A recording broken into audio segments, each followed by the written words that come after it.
안녕하세요. 이현우 작가입니다. 지금 고환율이 계속 이어지고 있습니다. 원인을 제대로 파악해야지 해결책이 나오는데 지금 한국은행과 기득권들은 또 국민 탓을 하기 시작했습니다. 서학개미가 달러를 써서 그렇다 이렇게 주장하지만 이런 레파토리 뭔가 익숙합니다. IMF 때도 똑같았습니다. 그때도 정부와 기득권은 국민들이 해외여행 다니고 돈 아끼지 않아서 나라가 망했다고 했죠. 국민을 얼마나 바보로 알면은 똑같은 소리를 30년이 지나서도 다시 할 수 있을까요? 그리고 환율 관리를 개인 투자자가 합니까? 돈과 금리를 관리하는 한국은행이 하지. 정말 자신 있으면은 말로 국민 탓하지 말고 돈 풀기 정책 전부 취소하고 금리 제대로 올려서 환율이 안 떨어지는지 한번 보면 됩니다. 하는 총재 말을 듣고 있으면 정말 어이가 없는데요. 그래서 오늘은 고환율과 부동산 거품의 진짜 원인이 무엇인지 살펴보겠습니다. 지금 고환율이 생기는 원인은 당연히 달러가 빠져나가고 있기 때문입니다. 그런데 누가 그 달러를 빼내가고 있는지 먼저 봐야 합니다. 요즘 고위 공직자들 재산 공개 내역 보면은 아주 볼만합니다. 미국 주식, 채권 투자로 대박 낸 사람들이 넘쳐납니다. 서울시장, 전 검찰총장, 금융위 금감원, 핵심 인물들까지 전부 서학개미처럼 미국 자산에 투자했습니다. 여기에 자녀 유학비로 수억씩 송금해서 달러 유출에 선봉에 선 게 바로 고위층입니다. 그런데 서학개미가 환율을 올렸다는 탓을 하고 있습니다. 본인들은 미국 주식 사고 미국 국채 사놓고 서민들한테는 투자하지 말라고 훈계하고 있습니다. 지금 고위층들은 서학개미들을 탓할 것이 아니라 수익이 많이 나는 미국 주식을 알려주는 강의를 해야 할 듯합니다. 국민들에게 인기가 폭발할 것입니다. 특히 지금 한국은행 총재님이 미국 주식 투자 유튜브 개설하면은 제일 먼저 구독하겠습니다.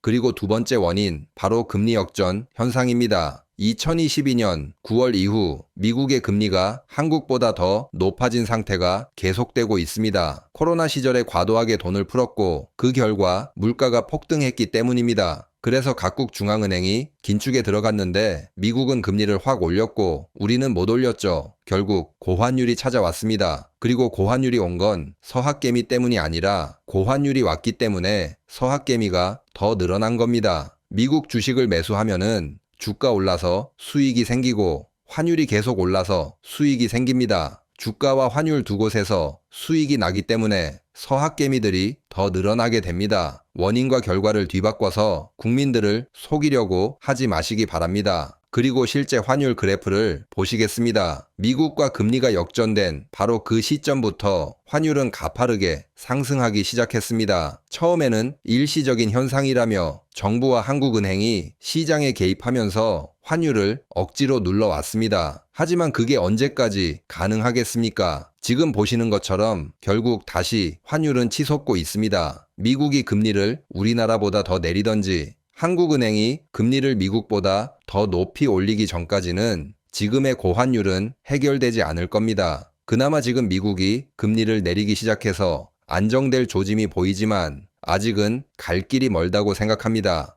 그렇다면은 환율을 포기하면서까지 한국은행이 지킨 건 도대체 무엇일까요? 바로 부동산입니다. 화폐 가치를 지켜서 물가를 안정시키고 우리나라 돈의 가치인 환율도 방어하는 것은 중앙은행의 기본 역할입니다. 그런데 한국은행은 그 길을 선택하지 않았습니다. 결과적으로 한국과 미국의 금리가 역전되고 얼마 지나지 않아 부동산 시장은 다시 반등하기 시작했습니다. 지금 보시는 그래프처럼 급락하던 부동산 가격은 다시 상승세로 돌아섰습니다. 그 타이밍이 참 절묘하죠. 만약 한국은행이 미국보다 더 강하게 금리를 올렸다면 부동산 시장은 지금쯤 훨씬 더 정상화됐을 겁니다. 하지만 그 선택을 하지 않았습니다. 결국 물가와 환율은 버리고 부동산 가격은 다시 지켜낸 셈입니다. 그리고 한국은행이 물가는 안중에도 없고 얼마나 부동산 살리기에 진심이었는지 자료를 더 보겠습니다. 지금 보시는 그래프는 한국은행의 RP 매입과 매각 상황입니다. 설명이 좀 어려울 수도 있으니 핵심만 말씀드리겠습니다. 2023년 5월을 기준으로 파란색 그래프, 즉 긴축 정책이 급격히 줄어들기 시작합니다. 이 그래프 의미는 시중에 풀린 돈을 걷어들이는 긴축 정책을 중단했다는 의미입니다. 그리고 검은색 그래프가 증가합니다. 돈을 다시 풀기 시작한 양적 완화가 시작되었음을 뜻합니다. 놀라운 건 물가도 안정되지 않았고 환율도 요동치고 있는데도 한국은행은 긴축을 멈추고 다시 돈을 풀었다는 겁니다. 그리고 같은 시기 부동산 가격은 급반등하기 시작합니다. 타이밍이 너무 절묘하죠. 물가도 환율도 못 잡았는데 왜 굳이 돈을 풀었을까요? 답은 간단합니다. 부동산 때문입니다. 이쯤 되면 한국은행이 부동산 거품의 근원지라고 해도 과언이 아닙니다.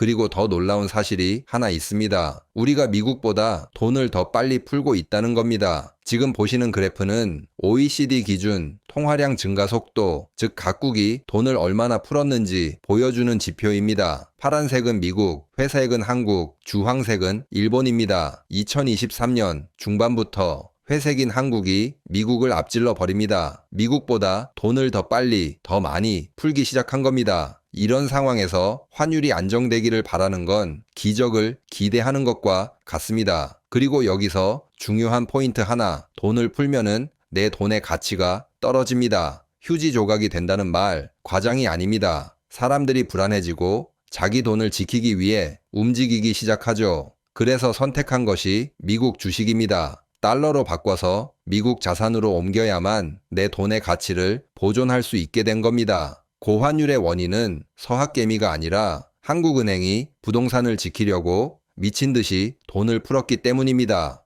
한국은행이 돈을 푼 흔적을 더 살펴보겠습니다. 그래프를 보시면은 본원 통화도, 협의 통화도 동시에 빠르게 증가하고 있습니다. 용어가 어렵지만 한국은행이 시중에 돈을 마구 풀고 있다는 뜻입니다. 그런데 사실 이 돈은 기업을 살리거나 서민을 위한 게 아니었습니다. 바로 부동산 시장을 지키기 위해서였습니다. 2023년 중반 이후 금리를 더 올려야 할 시점에 오히려 돈을 풀기 시작했고 그 시점부터 부동산은 다시 반등했습니다. 환율 안정은 포기하고 부동산 방어만 선택한 겁니다. 지금 고환율, 그건 서학개미 때문이 아니라 부동산 지키려다 만든 대가라는 말입니다. 그리고 부동산을 지켜야 서민이 안 힘들다. 이런 소리를 하는 사람이 있는데 서민들이 언제는 살기 좋았습니까? 금리 내리면은 물가 때문에 힘들고 금리 올리면은 구조조정 때문에 힘들어질 것 다 알고 있습니다. 그래도 금리 올리면은 다시 좋아질 희망이라도 있다는 것도 알고 있습니다. 지금 한국 경제에 고환율, 고물가, 부동산 거품까지 문제가 한두 가지가 아닙니다. 그런데 책임져야 할 사람들이 먼저 달러를 빼가고 먼저 미국에 투자하고 먼저 부동산을 방어하고 있습니다. 그리고 나서 서학개미 때문이다. 국민이 문제다. 또 국민 탓을 하고 있습니다. IMF 때도 그랬습니다. 이번에도 똑같습니다. 제발 말로만 떠드는 한국은행 총재는 빨리 집으로 보내야 할 듯합니다. 그럼 오늘 영상은 여기서 마치겠습니다. 감사합니다.